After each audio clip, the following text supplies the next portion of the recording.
Did you know that you can take the IELTS at home? That's right, you can now take your IELTS test on your very own computer from your very own home. If that sounds appealing to you, then you might want to click the link in the description of this video. This link will take you to a web page where you can book both your online speaking test and your online reading, listening, and writing test. Now, if you're interested in learning how IELTS Online works and listening to my experience taking the test, keep watching. We have partnered with IDP, the IELTS test provider, to teach you everything you need to know about IELTS Online.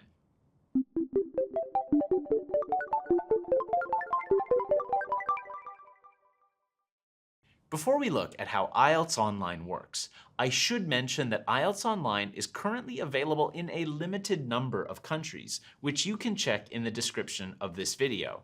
But more countries will be added over time. Also, IELTS Online is only available to students taking the IELTS Academic. If you plan on taking IELTS General, unfortunately, as of today, taking IELTS Online is not an option. In this video, I'm going to talk about 5 aspects of IELTS Online. First, how to get started. Second, I'll briefly talk about the test format. Third, I'll explain a bit about the environment of the test. Fourth, we'll look at some of the potential downsides to taking the test at home. And finally, we'll try and determine if taking IELTS Online is right for you. Before we look at the first aspect of IELTS Online, don't forget to subscribe to this YouTube channel. We release videos that will help you improve and prepare properly for IELTS writing, speaking, reading, and listening. Let's start by looking at how you get started with IELTS Online. So, once you go on to the IDP website and register for the test, which you can easily do by clicking the link in the description, you'll need to download a specific testing application to your computer. IDP have their own application which runs on your computer. I downloaded this the day before the test and ran it to make sure everything worked smoothly. I was using a MacBook, and so I had to make sure that I had enough free RAM, and I had to make sure the application had access to my full disk. So while it was easy to set up the app, it wasn't necessarily fast. The application explains what you need to do, but if you're the type of person who isn't familiar with making modifications to your computer, be sure to give yourself plenty of time to make sure the app runs properly. Do not wait till the last minute or even the last 10 minutes. Check at least an hour before the test begins, and possibly the day before or even a few days before, in case there are any issues with your computer. Now remember to make sure to leave time between your speaking test and the written part of the test. When I took the IELTS Online, I did my speaking test during the last open spot before the written component started. I advise not doing this.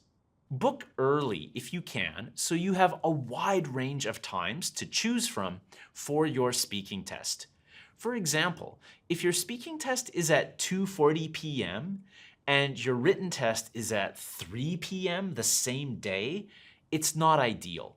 This caused a delay in my test starting.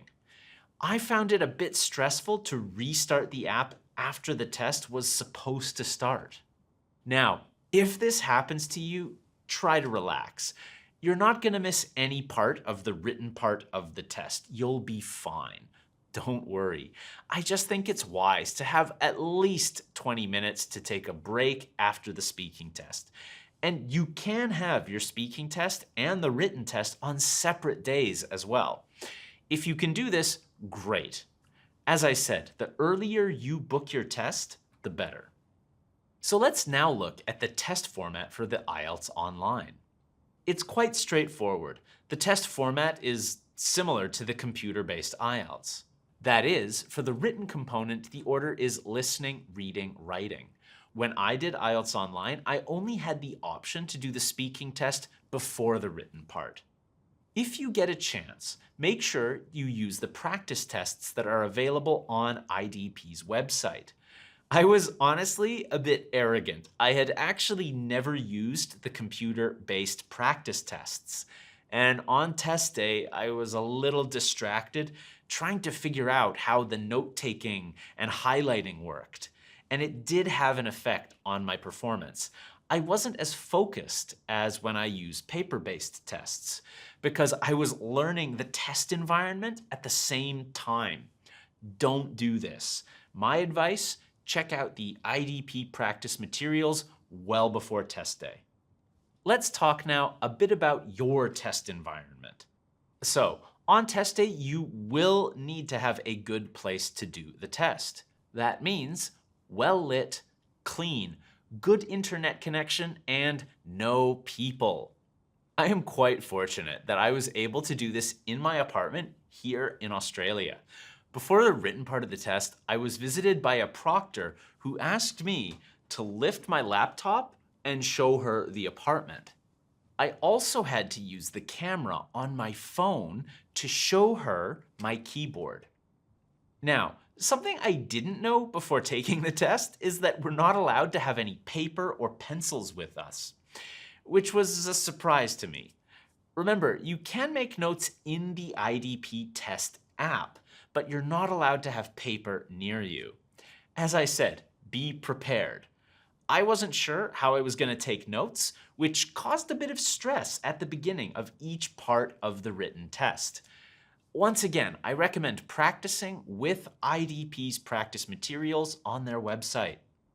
Let's talk about the potential downsides of taking the IELTS Online. There are a few aspects of taking IELTS Online that might be problematic for you. First of all, remember that this test requires a solid internet connection. Keep in mind that you want to make sure that wherever you are, the internet won't cut out. Second, there might be delays. Ideally, it will be at the exact time that it's scheduled. But when I took the test, I had to wait a little bit. So don't make plans for right after the test. If there are delays, you might have to miss something. But yeah, if you start late, just relax. You'll be fine. That's the main thing that we always try to tell students. Take deep breaths and stay relaxed. Third, the note-taking method on the computer. Like me, you might prefer taking notes by hand.